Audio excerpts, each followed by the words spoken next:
Shalom, Bapak Ibu yang dikasihi Tuhan. Selamat datang kembali di Bible Study Online CK7. Pada hari ini kita akan membahas dari 1 Tawarik 4. Dan sebelum kita masuk lebih dalam lagi, sebelum kita sama-sama belajar mengenai apa yang Tuhan inginkan di dalam 1 Tawarik 4 ini, mari saya mengajak Bapak Ibu dimanapun Bapak Ibu berada, kita sama-sama memuji menyembah Tuhan, kita tinggikan namanya, kita minta urapan Tuhan turun atas kita semua. Mari kita berdoa. Kuryawata shanda karawata sikika, kiara la la la la wata shande. Oh haleluya. Kuryawata sikika karyawata shanda karawata sikika. Terima kasih Yesus, terima kasih Bapa. Haleluya, bersyukur padamu Tuhan, terima kasih, terima kasih. Ajarku mengerti segala rencanamu, ajarku berserah hanya padamu, pimpinlah jalanku dalam terang firman-Mu, ajarku berharap hanya padamu.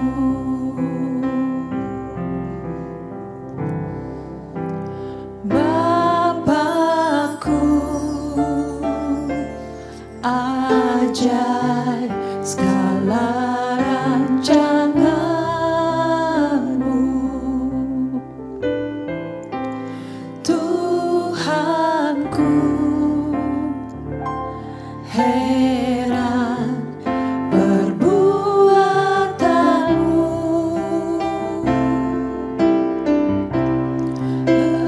Engkau sanggup mengadakan segala yang ku perlukan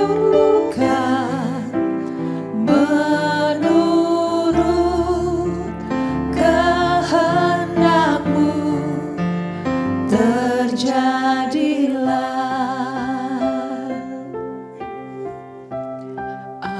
Ajarku mengerti segala rencana-Mu, ajarku berserah hanya padamu, pimpinlah jalanku dalam terang firman-Mu, ajarku berharap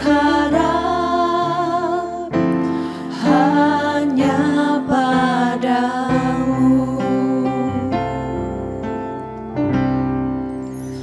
Bapakku, ajar segala rancangan-Mu, Tuhan.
Perbuatanmu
Terima kasih Tuhan. Kami percaya segala sesuatu terjadi dalam kehidupan kami, itu seizin Engkau ya Tuhan. Karena Engkau ingin mendatangkan hal-hal yang baik dalam kehidupan kami. Ajar kami percaya atas rencana-Mu yang indah Tuhan. Kalaupun saat ini Tuhan, kami mengalami hal-hal yang mungkin tidak kami mengerti. Ajar kami Tuhan, tetap percaya bahwa segala sesuatu akan indah pada waktunya. Terima kasih Bapa. Terima kasih untuk pujian penyembahan yang begitu indah. Terima kasih untuk hadirat-Mu. Terima kasih untuk lawatan-Mu Tuhan. Dimanapun kami berada, kami merasakan hadirat-Mu Tuhan. Turun atas kami, melingkupi kami semuanya. Bapa, terima kasih Tuhan. Kami berdoa Tuhan. Kami minta Tuhan, urapan-Mu turun atas kami. Urapan-Mu hikmat marifat yang daripada-Mu.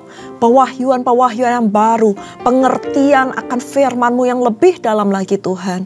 Kami minta Tuhan daripada-Mu. Urapi kami semua Tuhan. Ajar kami mengerti apa yang ingin Kau sampaikan melalui firman-Mu dalam kehidupan kami. Urapi hamba Tuhan, sampaikan apa yang ingin Kau sampaikan melalui mulut bibir hamba-Mu ini Tuhan. Hamba gak ngerti, hamba gak bisa apa-apa, hamba gak ada apa-apanya tanpa urapan-Mu Tuhan. Sembunyikan hamba di balik salib-Mu. Biar setiap kata-kata yang keluar dari mulut bibir hamba itu semuanya berasal daripada-Mu. Terima kasih Bapa, kami mulai pembelajaran kami pada hari ini, pada malam hari ini, hanya di dalam nama Tuhan Yesus. Haleluya. Amin. Sekali lagi saya ucapkan selamat datang untuk Bapak Ibu yang baru saja bergabung dengan kami pada malam hari ini. Nah, pada hari ini kita akan belajar pembahasan kita mengenai keturunan Yehuda dari cabang lain dan juga keturunan Simeon. Ini adalah sebuah kitab yang menarik menurut saya karena ada dua ayat yang sangat-sangat familiar, yang sangat menjadi ayat emas bagi kita semua. Dan saya percaya pembelajaran kita pada malam hari ini pasti akan memberkati Bapak Ibu dan juga termasuk dengan saya. Kalau kemarin kita sudah membahas mengenai keturunan Daud, apapun siapapun yang ada di dalam keturunan Daud, Allah ingin menggenapi janjinya bahwa akan ada Mesias yang lahir dari keturunan Daud. Nah, pada hari ini kita akan baca sama-sama dari keturunan Yehuda dari cabang lain. Saya nggak akan bacakan semuanya, kita akan baca sampai ayat 10 saja. Setelah itu saya akan membahas atau mengulas dua ayat yang sangat penting dalam kitab 1 Tawarik 4 ini. Ayat yang pertama, anak-anak Yehuda ialah Peres, Hesron, Karmi, Hur, dan Syobal. Reaya, anak Syobal, memperanakan Yahat. Dan Yahat memperanakan Ahumai dan Lahat. Itulah kaum-kaum orang Zorah. Inilah anak-anak Etam, Yisriel, Isma, dan Ibbas. Nama saudara perempuan mereka adalah Haselelponi. Lalu Penuel, Bapa Gedor, dan Ezer, Bapa Husa. Itulah keturunan Hur, anak sulung Efrata, Bapa Betlehem. Asyur, Bapa Tekoa, mempunyai dua istri, yaitu Hela dan Naara. Naara melahirkan baginya Ahusam, Hefer, Temeni, dan Ahastari. Itulah anak-anak Naara. Anak-anak Hela ialah Zeret, Yesohar, dan Etnan. Kos memperanak Anub, Hesobeba, dan kaum-kaum Aharhel bin Harum. Ayat 9 dikatakan, Yabes dimuliakan daripada saudara-saudaranya. Nama Yabes itu diberi ibu kepadanya sebab katanya, aku telah melahirkan dia dengan kesakitan.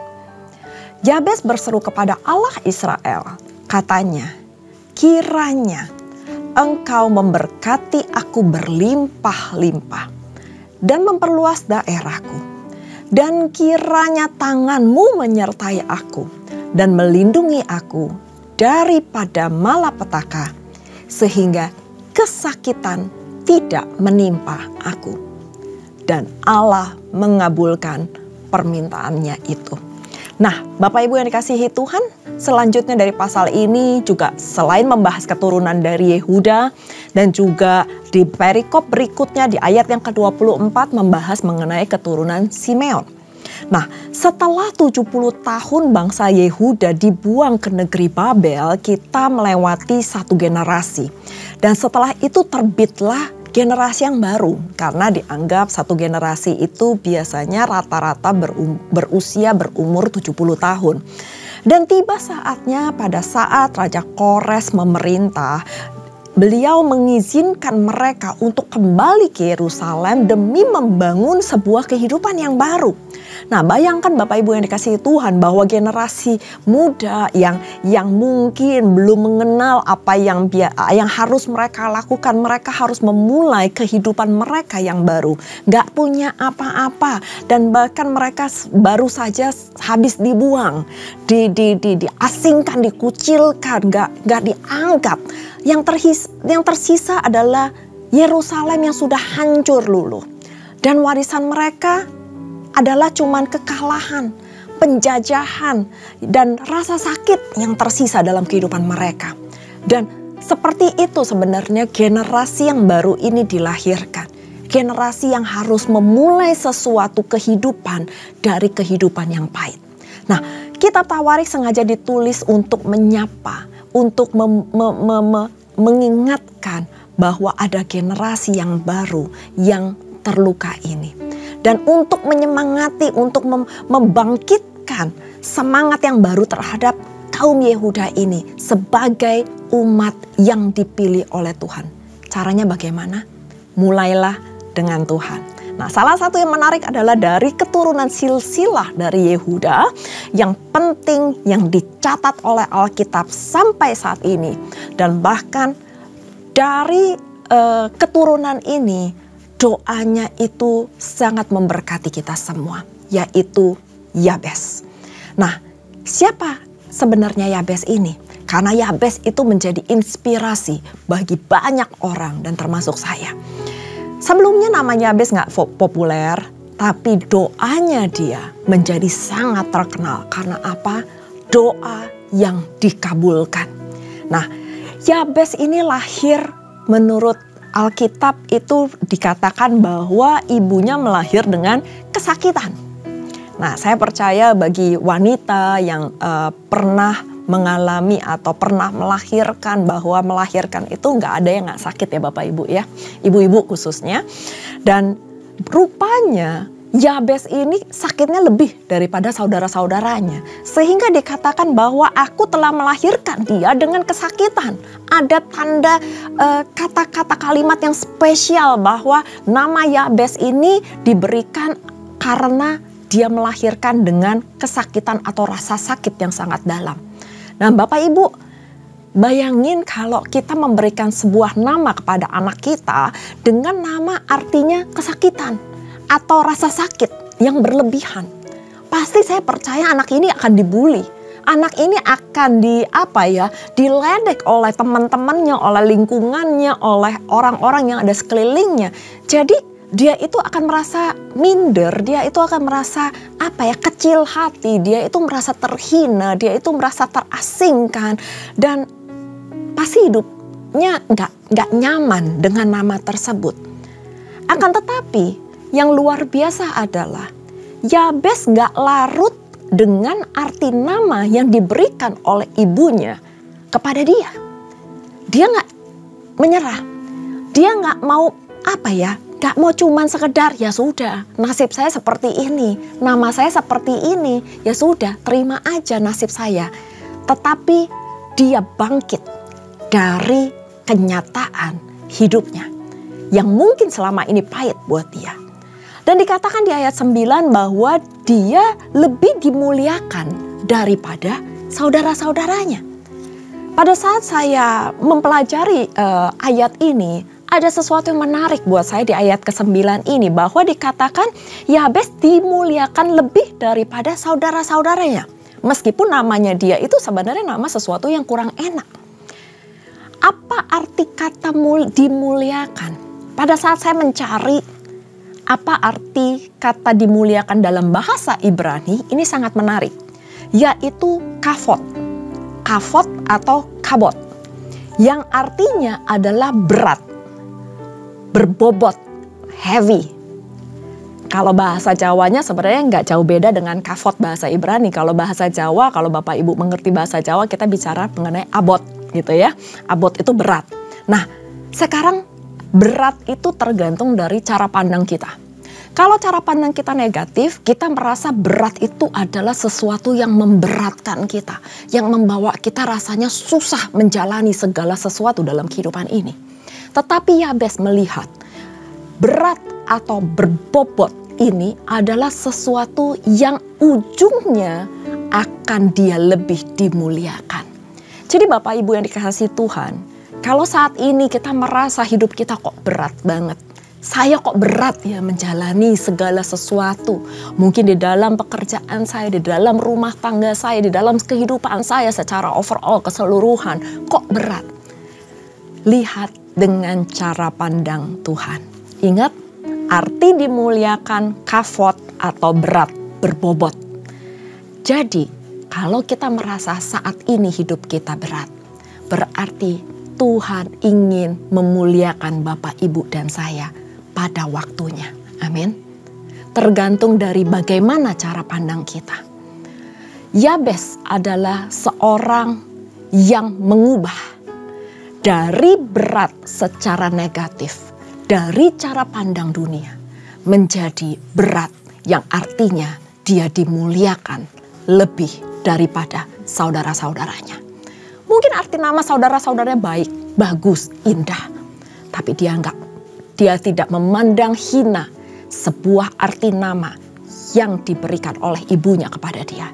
Tetapi dia tahu bahwa Tuhan satu saat akan memuliakan dia lebih daripada saudara-saudaranya. Kenapa dia lebih dimuliakan? Karena hidupnya berbobot. Hidupnya itu bisa menjadi berkat. Hidupnya ada makna.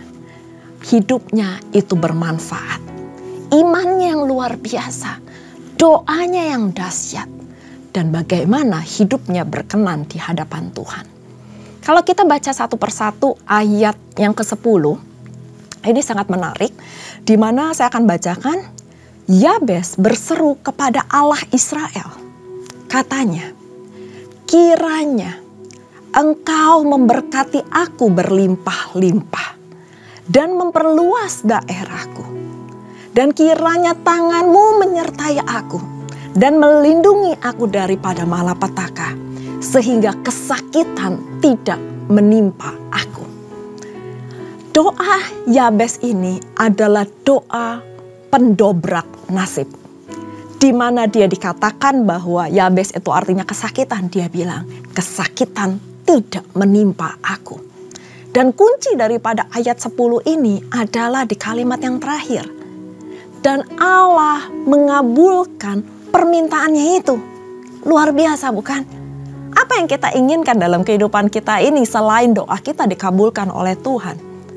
Tetapi ingat Bapak Ibu, kalau kita rindu doa kita, doa Bapak Ibu dan saya dikabulkan oleh Tuhan, hidup kita harus berkenan di hadapannya.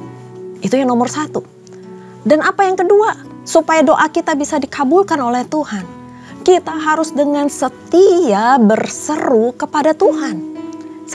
Saya percaya Yabes ini gak cuma pertama kali berdoa seperti ini. Dia pasti dari kecil pada saat dia dihina, pada saat dia mungkin diejek sama orang-orang atau teman-teman di sekitarnya, dia mungkin sudah mulai berseru kepada Tuhan. Tuhan tolong, Tuhan jangan sampai seperti ini kehidupanku. Dan pada saat itu dia berdoa. Ada 3 hal yang saya catat di sini. Bahwa yang pertama, dia minta Tuhan memberkati dia berlimpah-limpah. Berkat itu bukan hanya bicara tentang materi, Bapak Ibu yang dikasihi Tuhan. Berkat itu besar artinya.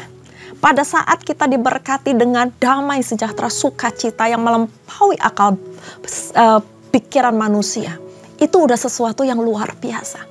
Masalah boleh ada dalam kehidupan kita. Yabes gak merubah namanya, tetapi ada damai sejahtera sukacita yang ada dalam kehidupannya.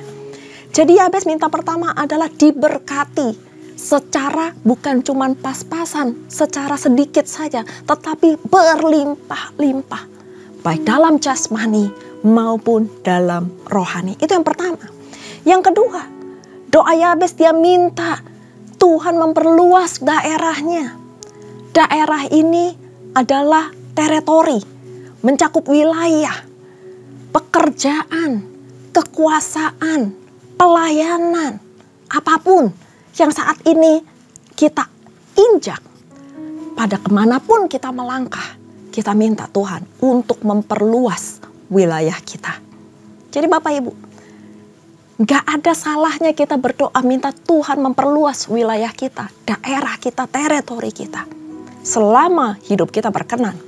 Dan kalau Tuhan juga berkenan, Tuhan akan pasti menambahkan kapasitas di dalam kehidupan kita, atau wilayah kita, atau daerah kita. Dan yang ketiga, Yabes minta tangan Tuhan menyertai dan melindungi dia dari malapetaka, sehingga kesakitan tidak menimpa dirinya. Gak ada yang lebih penting dari kehidupan ini selain tangan Tuhan menyertai dan melindungi kita.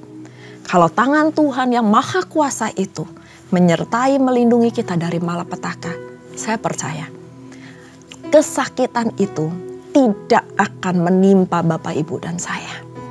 Bukan berarti kita gak pernah sakit. Mungkin kita sakit. Tetapi kesakitan beda dengan arti kata sakit. Kita boleh sakit, tapi kita tidak kesakitan. Karena apa? Malapetaka, tangan Tuhan akan selalu menyertai Bapak, Ibu, dan saya. Kemanapun kita melangkah, ada tangan Tuhan yang selalu menyertai. Doa yang sangat luar biasa Bapak, Ibu. Doa yang lahir dari seorang anak yang dikutuk oleh mamanya dengan namanya.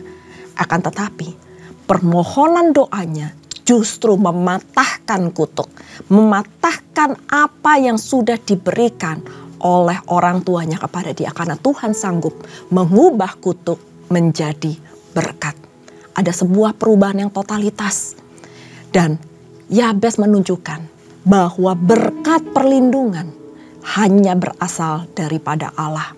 Pada saat dia menyerahkan totalitas, pada saat dia hidup berkenan di hadapan Tuhan, pada saat hidupnya berbobot buat Tuhan dan buat orang yang ada di sekitarnya, maka Tuhan mengabulkan doanya.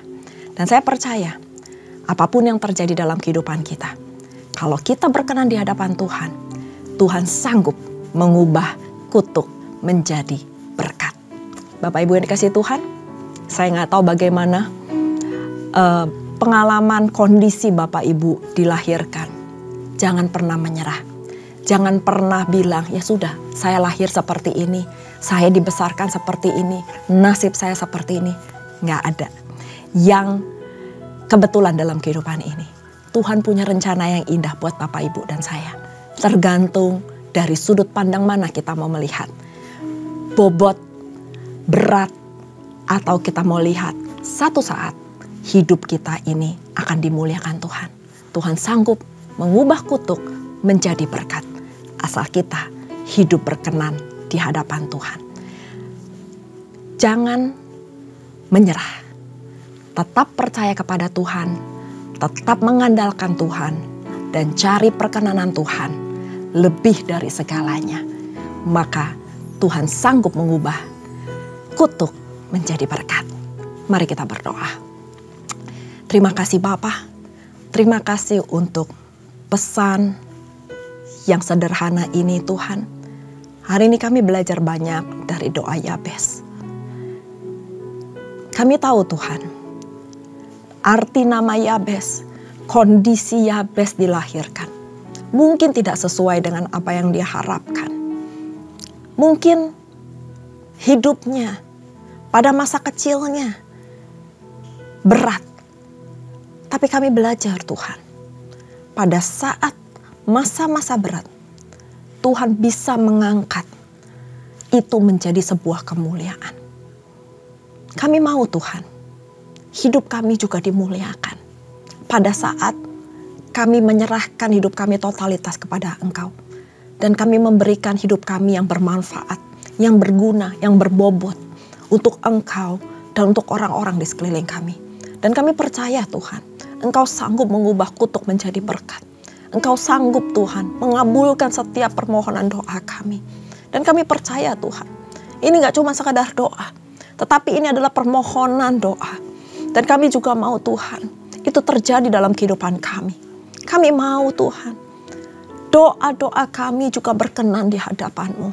Seruan-seruan kami juga Engkau dengar, sehingga Engkau memberkati kami berlimpah-limpah.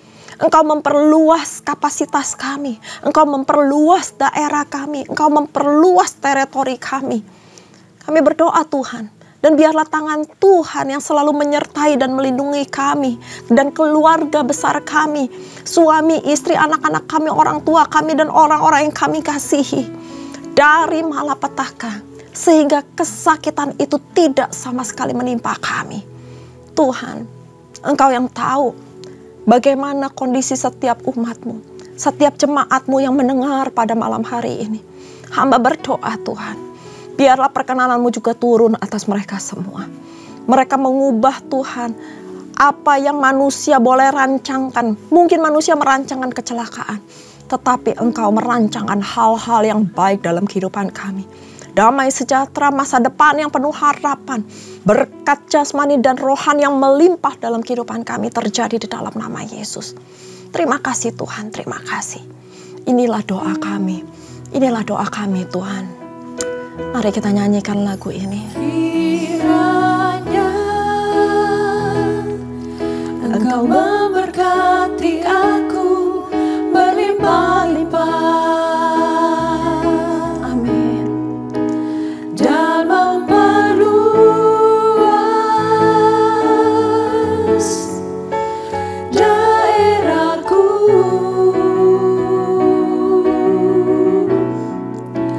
Dan kiranya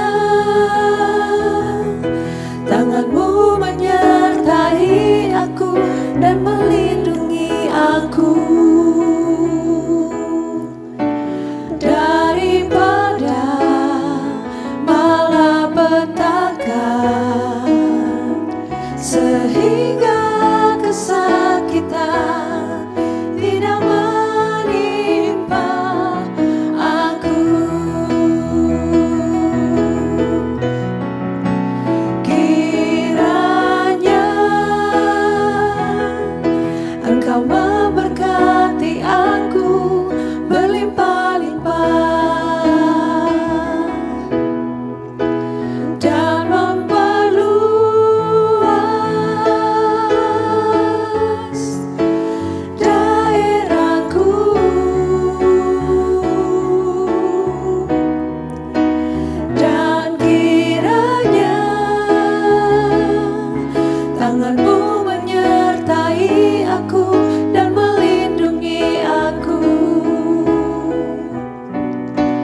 daripada malapetaka,